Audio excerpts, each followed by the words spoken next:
హరే కృష్ణ. భక్తులందరికీ ఇస్కాన్ మంగళూరు రాధా గోవింద మందిరం వారి తరఫున స్వాగతం చెప్తున్నాము. ఈ భక్తి సదాచార క్లాస్కి వచ్చిన భక్తులందరికీ నేడు మనము మార్కండేయుడు ఈ భగవన్ మాయను ఎలా చూశాడు, దర్శించాడు అనేది ఈరోజు చూడబోతున్నాం అనమాట. అలాగే మార్కండేయ ఋషి యొక్క ఆయన భక్తి ప్రపత్తులు, ఆయన తపస్సు, ఆయన నిశ్చలత, ఇవన్నీ కూడా మనము ఈరోజు చూస్తాము. హరే కృష్ణ. ఓం అజ్ఞానతిమిరాంధస్య జ్ఞానాంజనశలాకయా చక్షురున్మిళితం యేన తస్మై శ్రీ గురవే నమః.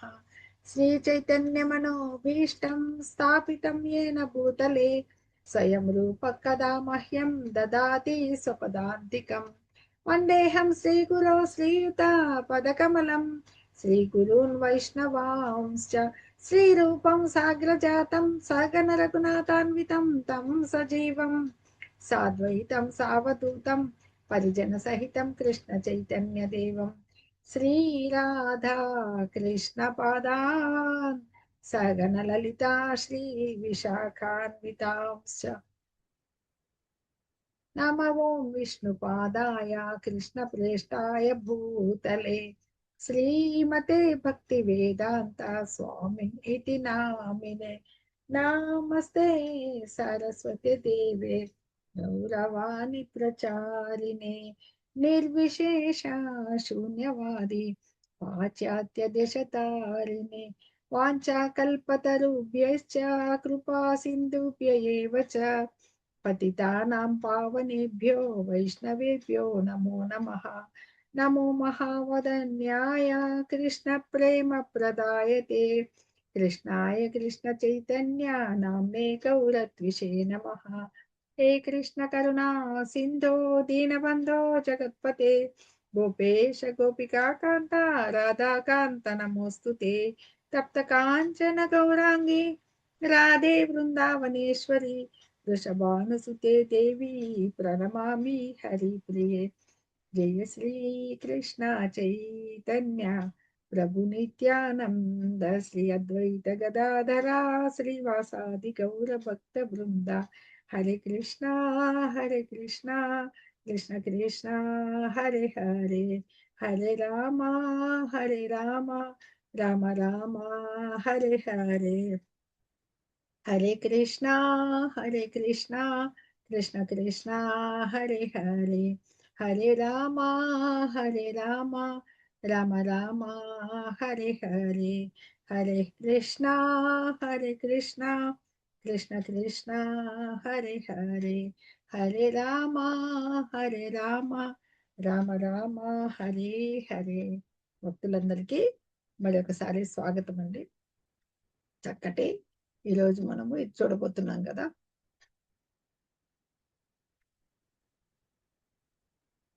హరే కృష్ణ మాతాజీ. మాతాజీలు హరే కృష్ణ. మార్కండేయులు ముందుగా ఎలా ఉన్నారు, ఆయన నరనారాయణ్ణి ఋషిని ఎలా స్తుతించారు, ఇవి మనకి భాగవతములో మనకి రెండు మొట్టమొదట సుఖదేవ గోస్వామి పరీక్షణ్ మహారాజు భాగవతాన్ని మనకి ఆయన కీర్తనం ద్వారా ఆయనకి బోధించి ఉంటే ఆయన ప్రవచించారు కదా.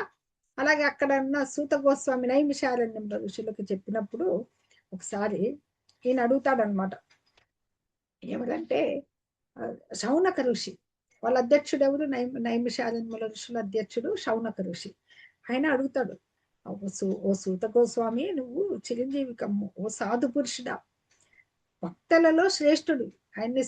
ఎందుకంటే ఎలాగైతే సుఖదేవ గోస్వామి ఒక భాగవతాన్ని ప్రవచించినప్పుడు సుఖదేవ గోస్వామి అనుభూతం చెంది దాన్ని ప్రవచించాడు వేదవ్యాసుల్లో, తండ్రి అయిన వేదవ్యాసుల దగ్గర తీసుకుని.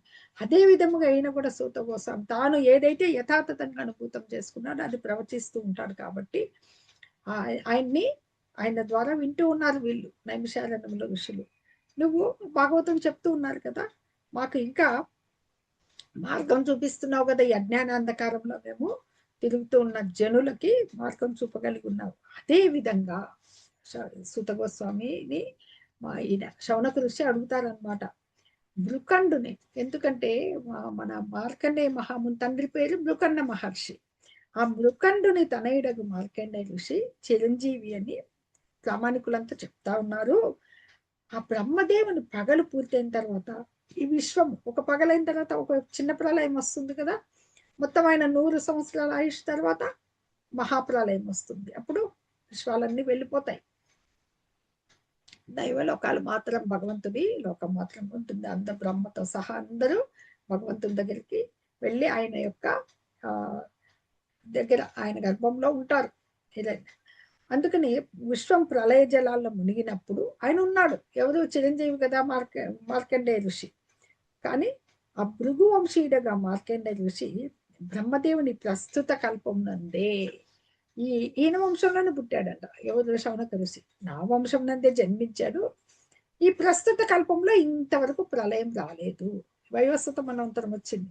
అంతేగాక ప్రళయ మహాసముద్రంలో నిస్సహాయిగా తిరుగుతున్న మార్కండేయుడు ఆ భయంకర జలాల్లో వటపత్రంపై శయనించి ఉన్నట్టు బాల రూపంలో ఉన్న మహాపురుషుని గాంచననున్నది అందరు చెప్పుకుంటున్నారు. సువిదితమే చెప్తూ ఉన్నారు.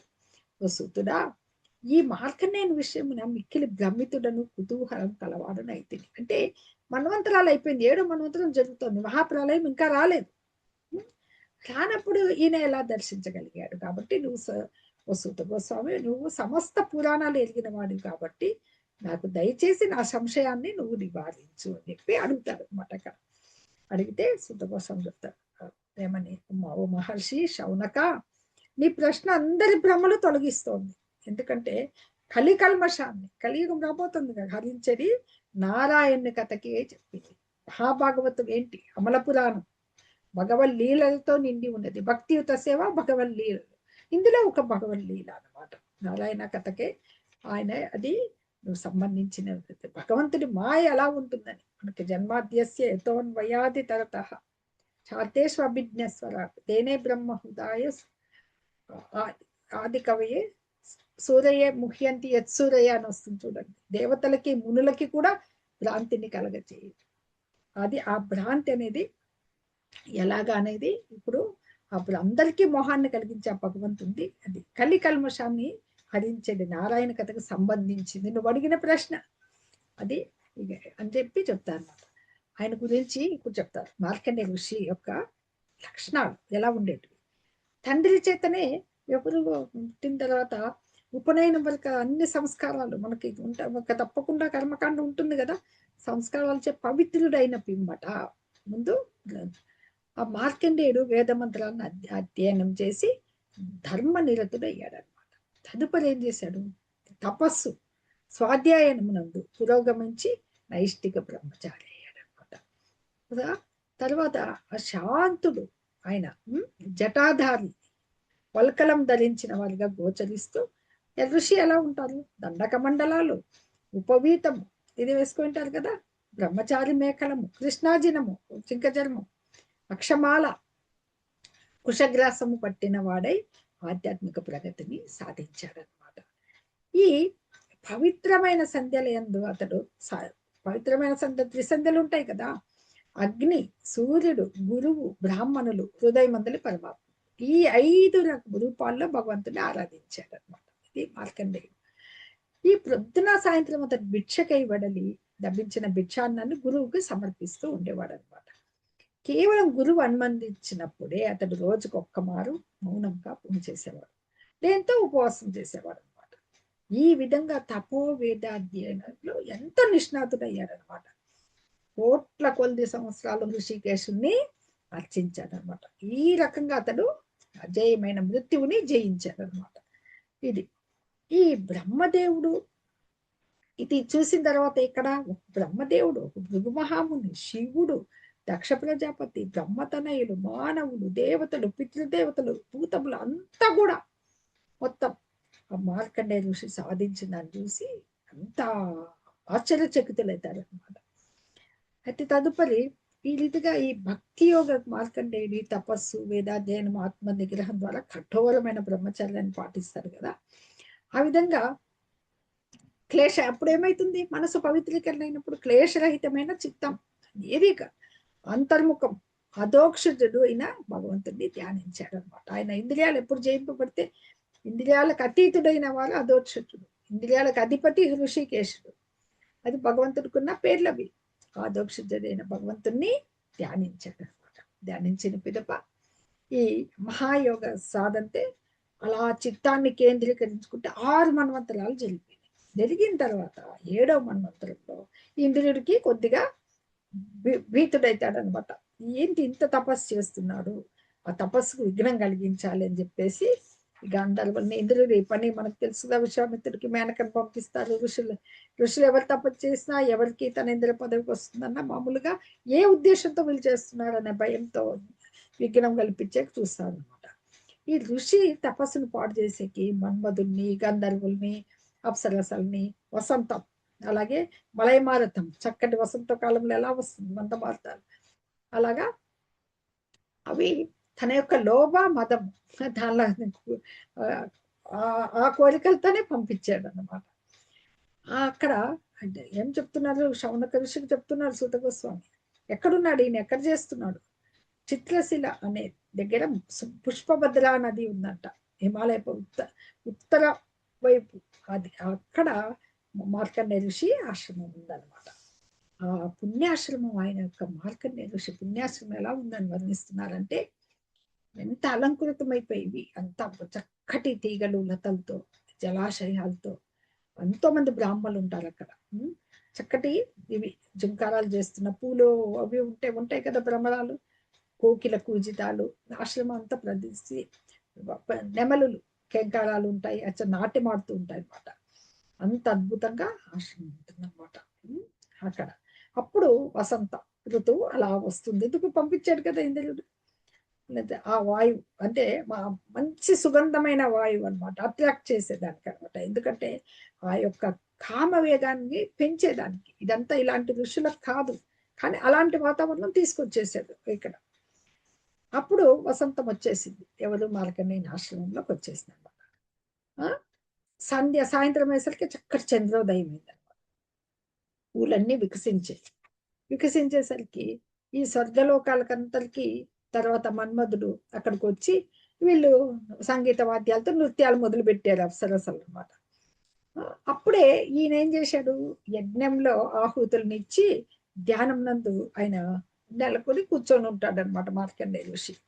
ఆ సమాధి ఎందుకు కన్నులు మూసుకొని కూర్చొని ఉంటే ఆయన్ని ఎలా ఉంటాడు, ఒక తేజస్తో, ఒక మూర్తి భవించిన అగ్ని అంటే మామూలుగా చలనంతో ఉంటుంది కదా, అలాగా అగ్ని వలె అజయునిగా కనపడతారు అనమాట.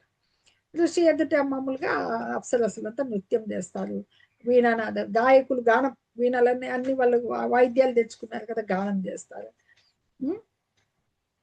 ఈ కల్లోల పచ్చడిగా వీళ్ళ మన్మధుడు పంచముఖ బాణాలు తీసి ధనుసుపై ఎక్కిపెట్టి ఇచ్చారనమాట. అందుకు అప్పుడు ఒక పుంజిక స్థల అనే ఒక అప్సరస కూడా రకరకాల హావభావాలతో నృత్యం చేస్తూ ఉంటే ఆమె ఉంటుందన్నమాట. ఆమె అట్లా అక్కడ చేస్తూ ఉంటుంది. అప్పుడు ఋషిని నేను జయించాను, బాగా నృత్యం చేస్తోంది, గాలి కూడా వీస్తోంది అని అప్పుడు ఆ బాణాలు ఆయన పుష్ప బాణాలు వేయాలని చూస్తాడు. అది ఆ యత్నాలన్నీ వృధా అయిపోతాయి అనమాట. వృధా అయిపోయింది కాక ఆయన తేజస్తో వీళ్ళు తేజవిహీనం అయిపోతారు అనమాట. అది వాళ్ళకి తెలిసిపోతుంది, ఆయన తేజస్సు మమ్మల్నే తేజవిహీనం చేస్తోందని తెలిసిపోయినాక ఇంద్రాంచలంతా వాళ్ళ సిగ్గుపడతారు అనమాట. ఇంకా వాళ్ళు ఆయనకి ఏ అహంభావం రాలేదు, నాకు ఇంత తేజస్సు ఉందే, నేను వీళ్ళని ఇలా చేశానని ఏమీ లేదు, అంత ఓర్పు ఉంటుంది అనమాట ఆయనకి. ఆ యోగ బలాన్ని గురించి విని వాళ్ళకి చూసి మన్మధుడు కూడా తన తేజస్సు కోల్పోతున్నాడని ఇంద్రుడికి ఆశ్చర్యం అవుతుంది అనమాట. ఎందుకు అవన్నీ ఎలా వచ్చాయి ఆయనకి? తపస్సు, నిరంతరం భగవంతుని ధ్యానం మీదే ఉన్నాడు అనమాట. స్వాధ్యాయనము, నియమ పాలన, అవి ఉండడం వల్ల, అందుకే కదా వేదాల్లో కొన్ని నియమ పాలనల్ని సరిగ్గా ఉపయోగించుకుంటే ధ్యానం, భగవద్ ధ్యానం మీద ఈ ఇంద్రియ నిగ్రహం అనేది కలుగుతుంది అనమాట. ఆ చిత్తాన్ని ఎక్కడ పెట్టాడు ఆయన? ఆత్మానుభూతి అందు నెలకొల్పాడు భగవద్ ధ్యానములో అనమాట. అప్పుడు ఇంత ఇంద్రుడు వీళ్ళు వెళ్ళిపోయారు. ఎవరు? ఈయన యొక్క తపస్సు, స్వాధ్యాయనము, నియమపాలనం ద్వారా ఈ చిత్తాన్నంతా భగవంతుని మీదే పెట్టాడు అనమాట. ఆత్మానుభూతి కోసమే ఉన్నాడు. మనకు తెలుసు నారద మహర్షి ఒక్క 5 ఏళ్ల పాలుగా ఉండి భగవంతుని ఎత్తుక్కుంటూ వెళ్ళినప్పుడు ఎలాగైతే ఆత్మలో ఒక్క 2 కొన్ని సెకండ్ల పాటు భగవద్ దర్శనం అవుతుందో, భక్త ధ్రువుడికి సాక్షాత్ భగవంతుడే ఆయన తపస్సుకు మెచ్చి ఒంటికాలు మెచ్చేస్తాడు కదా ఆయన, దానికి ప్రత్యక్షమయ్యాడు. ఈయనకి ఎదురుగా నరనారాయణ రూపంలో భగవంతుడు ప్రత్యక్షమవుతాడు అనమాట, ఈయన నిగ్రహానికి. ఆ నరనారాయణులు ఎలా ఉన్నారు? ఒకతను వాళ్ళు ఒకరు శ్వేతవర్ణుడు, ఇంకొకరు కృష్ణవర్ణుడు, అంటే నలుపుగా ఉంటారు కదా. ఇరువురు చతుర్భుజులై ఉన్నారు. ఆ నరనారాయణ రూపం వర్ణిస్తారు చక్కగా. వారి నేత్రాలు ఎలా ఉన్నాయి? వికసిత పద్మదళాలు. ఆయన పద్మదళాలు కదా, పద్మం అనేది మనకి ఆయన పాదాలు పాదార విందాలు. ఆయన కమలనయనుడు. నమ పంకజనాభాయ నమ పంకజమాలిని నమ పంకజ నేత్రాయ నమస్తే పంకజాంగ్రయే. ఆయన పద్మనలయ వికసిత పద్మదళాలన్నమాట. వాళ్ళు కృష్ణాజినము వల్కలను ముప్పేట ఉపవీతములు నరనారాయణ ఋషులు కదా వాళ్ళు. ఇలా ఉంటుందన్నమాట. అతి పవిత్రమైన తమ చేతుల్లో కరములందు ఏం పెట్టుకున్నారు వాళ్ళు? కమండలము, వెదురు దండాలు, క్షమాల, సకల శుద్ధికరము. చతుర్భుజులు కదా, శుద్ధికరమైన వేదాలని దర్పకట్టల రూపంలో పెట్టుకుంటారు అన్నమాట. ఉన్నతమైన విగ్రహం వాళ్ళది. అంత ఉన్నతమైన విగ్రహంతో, విద్యుత్ తేజంతో, అంత ప్రకాశమైన తేజంతో ప్రకాశిస్తూ ఉంటారన్నమాట. తపస్వరూపుల్లో గోచరిస్తూ దేవతా శ్రేష్ఠులతో పూజింపబడే వాళ్ళిద్దరూ ప్రత్యక్షమవుతారు. వీళ్ళు అంత భగవద్రూపులే వాళ్ళు. మార్కండే ఋషి వాళ్ళని చూస్తేనే ఆసనం నుంచి లేచి సాష్టాంగ ప్రమాణము ఆచరిస్తారు అనమాట. వాళ్ళకి ఏం కలుగుతుంది? వాళ్ళకి కొన్ని లక్షణాలు కలుగుతాయి భగవంతుని ఎదురుగా దర్శిస్తే అనమాట. మార్కండేయునికి దేహము, మనస్సు, ఇంద్రియాలన్నీ ఒకటైపోతాయి. పూర్ణ సంతుష్టి, మొత్తం పులకించిపోయింది. ఆత్మ పులకించిపోయి రోమాంచం అవుతుంది అనమాట.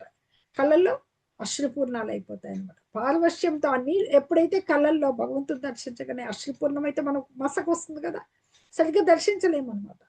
అప్పుడు చేతులు జోడించి ఇలాగా నిలబడి వినయంతో శిరస్సు వంచి వాళ్ళని మనస్సులోనే వాళ్ళని ఉత్సాహంతో ఆలింగనం చేసుకున్న భావన పొందుతూ కంఠం గద్గదమైంది. ఎప్పుడు గద్గదం అవుతుంది అంటాడు భగవంతుడు. ఎవరు? మన చైతన్య మహాప్రభు.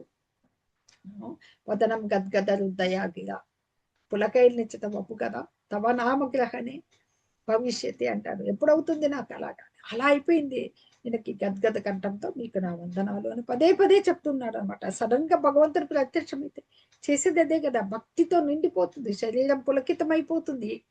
అది ఏం చేయాలని అర్థం కాని అనిశ్చితి, ఆనందం, అన్నిటితో అన్ని భావాలు వస్తాయన్నమాట. అది ప్రేమ భక్తి. అతను వాళ్ళకి ఆసనాలు ఇస్తాడు, మళ్ళీ ఇచ్చి పాద ప్రక్షాళనం చేస్తాడు అనమాట. చేసి అద్యము, చందనము, అనులేపనము, ధూపము, పూమాలలు అన్నీ ఇస్తాడనమాట. అప్పుడు వాళ్ళకి పాద పద్మాలకి తిరిగి ప్రణమిల్లి అంటాడనమాట. నేను అప్పుడు స్తుతిస్తాడు. వాళ్ళకంటే స్తుతి ఉంది చాలా. ఏమని వర్ణిస్తాను నేను? మీరంతా అందరి పట్ల సత్యమైంది, మీరు పరమ సత్యము అని చెప్పేసి అక్కడ స్తుతిస్తాడనమాట. ఈ విధంగా స్తుతించి తదుపరి వాళ్ళు ఇచ్చే వరము చూద్దాం. దేవదేవునికి ఇలాగ స్తుతించిన తర్వాత రహస్య జ్ఞానాన్ని వేదాలే నీకు వెల్లడి చేస్తాయి, నిన్ను గురించిన రహస్య జ్ఞానాన్ని అని చెప్పి. ఏదైతే పరమ జ్ఞానమో, ఎందుకంటే ఈ బద్ధ జీవులకి ఈ ఆధ్యాత్మిక స్వరూపం ఉంది కదా, ఆచ్ఛాదించడు ఎవరికైతే ఆచ్ఛాదించడు ఉపాధించే ఎవరిని గురించిన జ్ఞానం కప్పబడుచున్నదో, ఎందుకు మన యొక్క బద్ధ జీవులందరికీ మాయ కమ్మేసి ఉంటుంది. జ్ఞానం అనేది, ఆధ్యాత్మిక జ్ఞానం తెలుసుకోలేరు, కప్పబడి ఉందో. అటువంటి ఎవరు తెలుసుకోలేని పరమ పురుషునికి నేను నమస్కరిస్తున్నాం, వందే మహాపురుషం అంటారనమాట అని చెప్పి భగవంతుడు. తర్వాత ఇంకా సూత గోస్వామి మళ్ళీ చెప్తున్నారు ఇంకా శౌనక ఋషికి. అలాగా మహామతి అయిన మార్కండేయ ఋషిచే అలాంటి స్థుతులచే ఈ నరసకుడగు నారాయణుడు, నరుడు నారాయణుడు కదా, వాళ్ళు నరనారాయణ ఋషులు అంటే సంతుష్టుడైతాడనమాట. అప్పుడు మహోన్నతుడు భృగు ఆయనతో ఇలా పలుకుతాడనమాట. ఏమని? మార్కండేయ, నీవు నిజముగా బ్రహ్మర్షులలో శ్రేష్ఠుడవు. ఈ సుస్థిరమైన పరమాత్మ ధ్యానం చేత 5 రకాలుగా పూజించాడు కదా, ఆయన ఎవరిని పూజించిన పరమాత్మ. నీవు చేత నీ అనన్య భక్తి, తపస్సు, వేదాధ్యయనము, ఖచ్చితమైన నియమ పాలన, వీటితో నా ఎడకి ఇవన్నీ ఎవరిని కేంద్రీకరించాయి? అన్ని భగవంతుని మీద కేంద్రీకరించాయి. కాబట్టి నీ జీవితంలో సిద్ధిని పొందామన్నమాట. అని అలాగా నీ నైష్టిక బ్రహ్మచర్య వ్రతంతో అంటే మేము పూర్ణ సంతుష్టులమైనాము. నేను అభీష్ట వరదులను, భక్తవత్సలుడు కదా, నీకు ఒక వరం ఇస్తాను, కోరుకు, నీకు శుభం కలుగుతుంది అని అడుగుతాడు. మార్కండేయ ఋషి ఏం కొడతాడు? దేవదేవా జయము జయము అచ్యుత, శరణాగతులైన నువ్వు భక్తులకి అన్ని క్లేశాలు తొలగించేది కాదు, నీ నీ సందర్శనమే నాకు ఒక పెద్ద వరం. ఆయన కోసం అని కాదు, వాళ్ళే ఆయన యొక్క నియమ పాలనకి, ఆయన తపస్సుకి, వేదాధ్యయనానికి, ఆ యొక్క ఆయన యొక్క ధ్యానానికి వచ్చేసారు కదా. ఆ యోగ సాధన ఎలా ఉంది? ఆయన యోగ సాధన ఎంతమంది వాళ్ళు చెల్లించాలని చూసినా అన్ని మన్వంతరాలు పూజించాడు, అన్నా చెల్లించలేదన్నమాట. ఇంకా ఎంత యోగ సాధనలైనా చిత్తాలు పరిపక్వమైన తర్వాతే నీ పాద పద్మాలంతా దర్శిస్తారు దేవతలంతా, బ్రహ్మదేవతలు కానీ అందరూ. వాళ్ళందరికీ ఆ యొక్క పదములు, బ్రహ్మదేవుడు కూడా మొట్టమొదట ఎలా వెతుకుతాడు? తొలి జీవి ఆయన భగవంతుని కోసము వెతుకుతాడు కదా. తప అంటే తపమాచరిస్తాడు, ఆయన అనుగ్రహంతో సృష్టి చేస్తాడు. కాబట్టి ఇప్పుడు నువ్వు స్వయంగా వచ్చేసావు నాకు దర్శనం ఇచ్చేదానికి. ఓ పుండరీకాక్ష, పుణ్యశ్లోకుడు, భగవంతుడు తెలుసు కదా, శ్లోకాలతో కీర్తింపబడేవాడు. పుణ్యశ్లోక శిఖామణి, నీ దర్శనం చేతనే సంతుష్టుడైనప్పటికీ కూడా దేని ప్రభావం చే లోకపాలులతో నన్ను సమస్త లోకములో అంటే అన్ని వస్తువులందు భేదము కావచ్చును. అంటే దేని ప్రభావం చే లోకపాలతో పాటు సమస్త లోకములో సద్వస్తువునందు భేదమును గాంచును, అట్టి మీ మాయను నేను చూడకూడదు. మాయ ఉంది, ఎందుకంటే ఈ భౌతిక జగత్తు ఎలా ఉంటుంది? విభిన్నమైన జీవులతో కూడిందని చెప్పేసి బద్ధజీవుడు కాస్తాడు. కానీ అచింత్య భేద ప్రకారం అన్ని భగవత్ శక్తులే, అందరిలోనూ పరమాత్ముడు, అన్ని ఏకమై ఉన్నాయి. ఆ భగవన్ మాయ ఏం చేస్తుంది? బాహ్యశక్తి కదా, ఈ జీవుల్ని ఈ మోహాన్ని పడవేసే పద్ధతిని ఎలా ఉందని చూసేదానికి ఈ మార్కండేయ ఋషి అత్యంత ఉత్సాహంతో ఉన్నాడనమాట. ఈ భగవంతుడు చిరునవ్వు నవ్వుతాడనమాట. మునివారు మార్కండేయుని ఈ పూజాస్తుతులతో పూజ చేశాడు, స్తుతించాడు. భగవంతుడు సంతుష్టుడయ్యాడు, చిరునవ్వు నవ్వాడు అనమాట. అట్లే ఎగుగా కాని పలికి బదరికాశ్రమానికి చెంతనున్న వాళ్ళ ఆశ్రమానికి వాళ్ళు వెళ్ళిపోతున్నారు నారాయణ ఋషులు అనమాట. అది తదుపరి ఏం జరుగుతుంది చూద్దాం. ఈ భగవన్మాయని చూడాలనే కోరికనే ఆయన తలుచుకుంటూ ఉన్నాడు ఋషి. అగ్ని ఎందు, సూర్యుని ఎందు, చంద్రుని ఎందు, భూమి ఎందు, వాయువు ఎందు, మెరుపు ఎందు, హృదయమునందు భగవానుని ఏ చూసినా భగవాన్ని అనమాట. అన్ని భగవంతుని సృష్టే కదా. నిరంతరం ధ్యానిస్తూ మనస్సునందే అన్ని రకాలైన పూజ ద్రవ్యాలతో మానసిక పూజ చేస్తున్నాడు ఆయన. ఆయన ఆశ్రమంలోనే నిల్చున్నాడు అనమాట. కానీ అలా ఏమైపోయిందంటే ఆయనకి ఆ ధ్యానంలో ఆయన ధ్యానిస్తూ ఆ విహ్వలుడైపోయాడు అనమాట. దాంట్లో ఆ భగవత్ ప్రేమ తరంగాలతో విహ్వలుడైపోయి రోజు నిత్యార్చన కూడా మర్చిపోయాడు ఆయన. ఎందుకంటే ఎంత భక్తుడు అంటే అవన్నీ కూడా భగవాన్ ఏదో ఒక భౌతిక చూడండి, ఏదైనా ఒక కోరిక కోరచ్చు కదా, కానీ మాయను దర్శించాలి అని కోరుకున్నాడు అనమాట. అందుకని ఈ రోజు ఒక రోజు ఏం చేశాడు? ఆ పుష్పభద్ర నది తీరంలో ఉన్నాడు కదా, సంధ్యావందనం చేసేటప్పుడు హఠాత్తుగా తీవ్రమైన గాలి వస్తుంది అనమాట. ఆ గాలి ఎలా ఉంది? ఎంత ప్రచండమైన ధ్వని ఉందంటే భీకరమైన మేఘాలన్నీ వచ్చేసాయి. మెరుపులు ఉరుములతో కూడిందే రథచక్రాల వలె అన్ని దిక్కుల్లో ఇంకా కుంభవృష్టి మొదలైపోయింది అనమాట. అన్ని మహాసాగరాలన్నీ కూడా ఆ గాలితో ఏం చేసే తరంగాలు వచ్చేసి అలలన్నీ కూడా భూతలాన్ని ముంచేయడం మొదలుపెట్టాయి అనమాట. ఆ సముద్రాలు ఎలా ఉన్నాయి? ఉగ్రమైన మొసళ్ళు, సుడిగుండాలు, అమంగళమైన గర్జనలతో. తుఫాన్ వచ్చినప్పుడు చూస్తాం కదా మనము, ఎంత భయంకరంగా ఉంటుందో. ఆ సునామీలు అనేటివి ఇప్పుడు వస్తున్నాయి. ఆ తుఫాన్ అనేది ఆ హోరు సౌండ్ వాటితో ఆ ధ్వనులు అనేటివి భీతిని కొలిపిస్తాయి అన్నమాట. ఆ కర్కశమైన వాయువు చేత మెరుపుల చేత నింగికి ఎగుస్తున్నాయంట అలల చేత. తనతో పాటు ఈ విశ్వం నందలి సకల జీవులు అంతర్బాహ్యంలో మొత్తం పీడింపబడ్డారని ఋషిగాంచుతారు. సమస్త ధరని మిలిపోయింది. అప్పుడు అతను కిన్నుడైపోయాడు, ఆశ్చర్యంతో అలా అయిపోయాడు, భీతుడు కూడా అయ్యాడు అనమాట. అది అయిపోయిన తర్వాత ఈ మార్కండేయుడు చూస్తుండగానే మేఘాల నుండి కొద్దిసే వర్షం సముద్రాన్ని నింపివేయగా ఆ మహాసముద్రాలు ఏమైపోయినాయి, ఈ ధరణి యొక్క మొత్తం ఈ ద్వీపాలను పర్వతాలను అన్నిటినీ ముంచేసాయి అనమాట. ఈ భూమిని, అంతరిక్షాన్ని, దేవతాలోకాన్ని కూడా ముంచేసింది. సమస్త విశ్వము అన్ని దిక్కుల్లో మొత్తం అన్ని కూడా ఏవి జీవులు సకల జీవులతో మునిగిపోతే ఒక్క మార్కండేయుడే మిగిలి ఉంటాడు. అలా జటలు చెదిరిపోయినాయి. ఆ ఋషి ఒంటరిగా మూగవాని వలె అందుని వలె ఆ జలములందు తిరుగుతూ ఉంటాడు. ఆయన యోగశక్తి ఉంది కదా అని. ఆకలి దప్పులైనవి, దుఃఖితుడైపోయాడు. ఈ మకర తిమింగళాలతో వస్తున్నాయి ఈ వాయువు, ఆ తరంగాలు, గాలి వేగంగా వస్తుంది. ఈ దుస్తరమైన చీకటి, ఈ చీకట్లో ఆయనకి ఏమి అగమ్యంగా అటు ఇటు తిరిగాడు. అతిగా అలిసిపోయాడు, అటు ఇటు తిరిగి దిక్కు తెలియక భూమి ఎక్కడుందో ఆకాశం ఎక్కడుందో అస్సలు గుర్తించలేకపోయాడు అనమాట. చూడండి ఆయన ఎంత ఉద్వేగానికి లోనయ్యాడు. ఒకప్పుడు ఆ సుడిగుండాల్లో మునుగుతున్నాడు, మరొకప్పుడు తరంగాలతో తేలుతున్నాడు. భయంకరమైన జల జంతువులు ఆయన మింగేయడానికి వచ్చినట్లుగా భీతిని చూపిస్తున్నాయి అనమాట. మింగబడలేదు కానీ అలా వచ్చేస్తున్నాయి. శోకము, మోహము, దుఃఖము, సుఖము, భయము ఇవన్నీ కూడా అనుభవించాడు ఆయన. అంత యోగి కూడా అనమాట. ఇంకా మరొకప్పుడు ఏమైంది, ఎంత ఘోరమైన రోగము, బాధము అనుభవించాడంటే మరణానుభూతి వచ్చేసింది ఆయనకి. ఈ విష్ణు మాయ, ఈ దీంతో ఆవరింపబడింది ఆయనకు. మొత్తం చిత్తం అంతా మాయ. అడిగారు కదా, ఈ జల ప్రళయాల్లో ఎన్ని కోట్ల సంవత్సరాలు తిరుగాడుతూ ఉంటాడు, గడిచిపోయినాయి అనమాట. ఆ రోజు ఒక్కరోజు ఆ జలంలందు తిరుగుతూ ఉంటే ఈయన ఒక చిన్న ద్వీపము, దానిపైన ఫలపుష్పభరితమైన వటవృక్షం అంటే మర్రి చెట్టు కదా, అది కనపడింది అనమాట.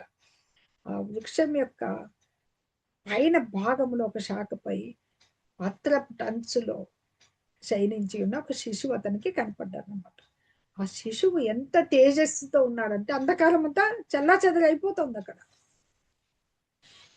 ఇంత మంచి ఒక శ్లోకం ఉంది ఇక్కడ.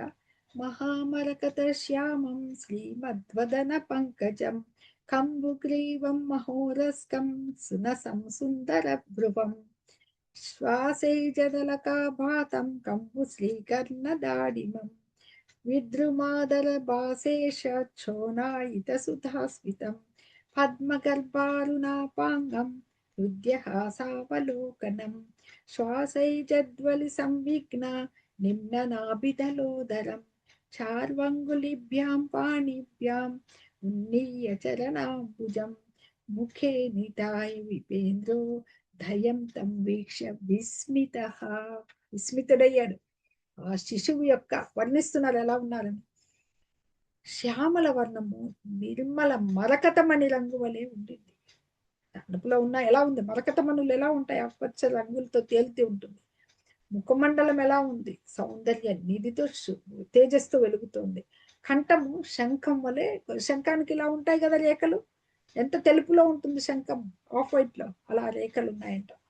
విశాలమైన వక్షస్థలం ఉంది బాలుడికి. చక్కటి నాసిక, సుందరమైన కనుబొమ్మలు, దానిమ్మ పుష్పంను పోలిన, శంఖమును పోలిన అంతర్వలయములు కలిగిన రమ్యమైన, చూడండి దానిమ్మ పుష్పాలు ఎలా ఉంటాయి, శంఖాన్ని అంతర్వలయాలు కలిగిన రమ్యమైన కర్ణాలను కలిగి ఉన్నారనమాట.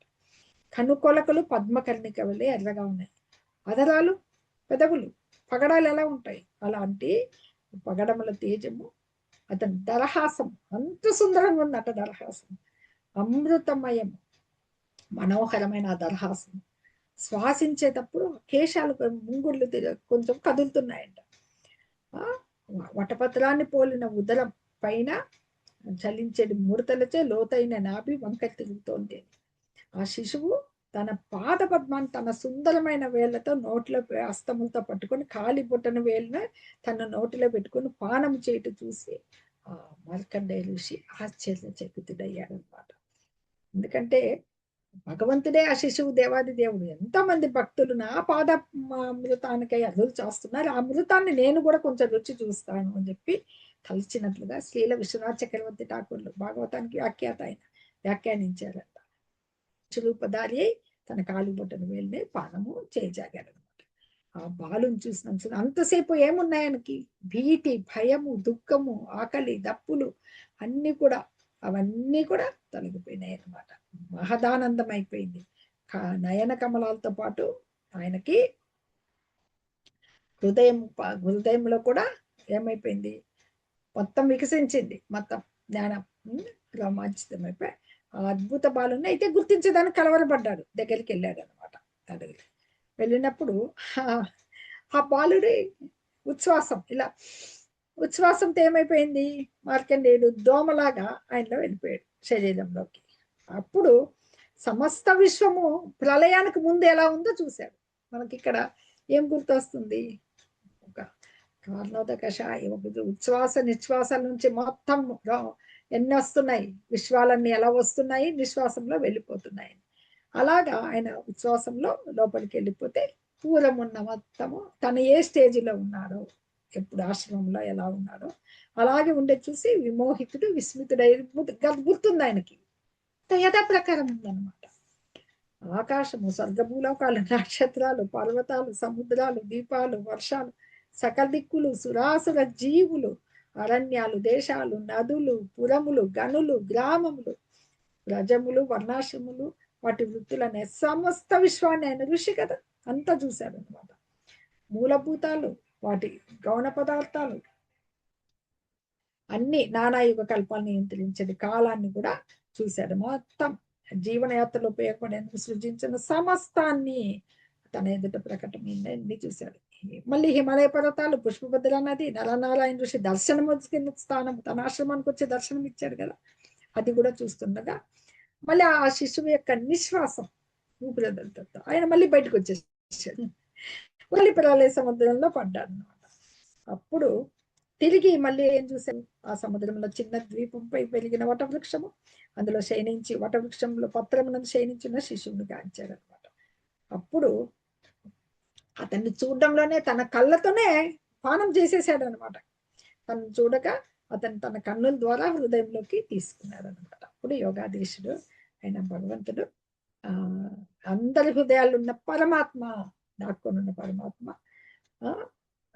ఒక అసమర్థుడైన వ్యక్తికి ఎలాగైతే సకల సిద్ధులు హఠాత్తుగా నశించిపోతాయో ఆ రకంగా ఋషి ఎదుట తక్షణమే నుండి అదృష్టుడయ్యాడు. అదృష్టి అయితే అయిన తర్వాత ఆయన అదృశ్యుడు కాగానే మొత్తం అన్ని వెళ్ళిపోతాయి. వటవృక్షము, మహాజలరాశి, విశ్వప్రలయం అన్ని వెళ్ళిపోయినాయి అనమాట. మార్కండేయుడు తన ఆశ్రమంలోనే ఉన్నాడు అనమాట. ఇది మనకి ఆయన జగన్మాయని దర్శించింది. తదుపరి ఏం చేస్తారంటే ఉమాశంకర్ అంటే పార్వతీ పరమేశ్వరులు ఆకాశ మార్గంలో వెళ్తూ ఈయన చూసి వచ్చి ఇంత దేహము, మనసు, ఇంద్రియాలతో సమాధిలో ఉన్న ఈయన్ని చూసి అతనికి వచ్చి అతను కూడా వరం ఇస్తారనమాట. వరం అడిగితే ఏమడుగుతాడన్నా, ఏ వరము కోరడు, అలా భగవద్భక్తి అడుగుతాడనమాట. ఎంత ధ్యానమగ్నుడై ఉంటాడంటే వీళ్ళు వచ్చినప్పుడు అయినా బాహ్యలోకము అసలు తనను బాహ్యలోకము ఏది కూడా ఆయన్ని గుర్తించలేదు. ఈయనే హృదయం నందు ప్రవేశిస్తాడనమాట. ప్రవేశించి ఎవరబ్బా ఈయన అనుకుంటాడు, ఎవరు అంతా జటాజుటదారి ఎవరు అని చెప్పేసి అనుకుంటే ఎక్కడి నుంచి వచ్చాడు అనుకుంటాడు అనమాట. అప్పుడు వాళ్ళిద్దరు వచ్చి మళ్ళీ అర్చిస్తారు అనమాట. అర్చిస్తే వరం అడుగుతాడు. నేను వరదాతలు మేము శ్రేష్ఠులు ఏదన్నా ఒక వరం తీసుకొని అడిగితే ఆయన అదొకటే అడిగేది, భక్తి, కేవలము భక్తి అడుగుతాడు అనమాట.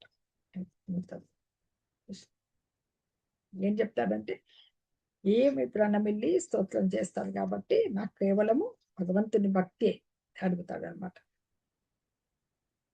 అధోక్షజనీయడ భక్తి కలవాడైనంత కారణమున నీ కోరికలు తప్పకుండా తీరుతాయన్నమాట అని చెప్పేసి ఆ కల్పాంతం వరకు నీ పుణ్య యశస్సు జరా మరణ రాహిత్యం అనుభవిస్తావని చెప్పేసి వరం ఇచ్చి వెళ్ళిపోతాడు అనమాట.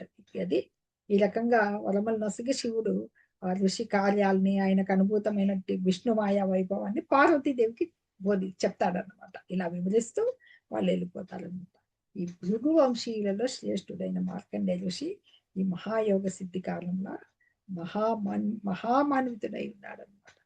దేవదేవుని ఎదుట ఎడ ఇంత ఏకాంత భక్తితో నేటికి కూడా ప్రపంచంలో చలిస్తూ ఉన్నాడని చెప్పేసి చెప్తూ ఈయన ఎవరు సుత గోస్వామి చెప్తారనమాట. ఈ మార్కండేయ ఋషి కార్యాలు విశేషంగా ఆయన భగవంతుని అద్భుతమైన మాయా వైభవాన్ని అనుభూతమర్చుకున్నాడు. ఆయన విధాన్ని ఈ విధంగా మనకి భాగవతంలో వర్ణించడం జరిగింది అనమాట. హరే కృష్ణ.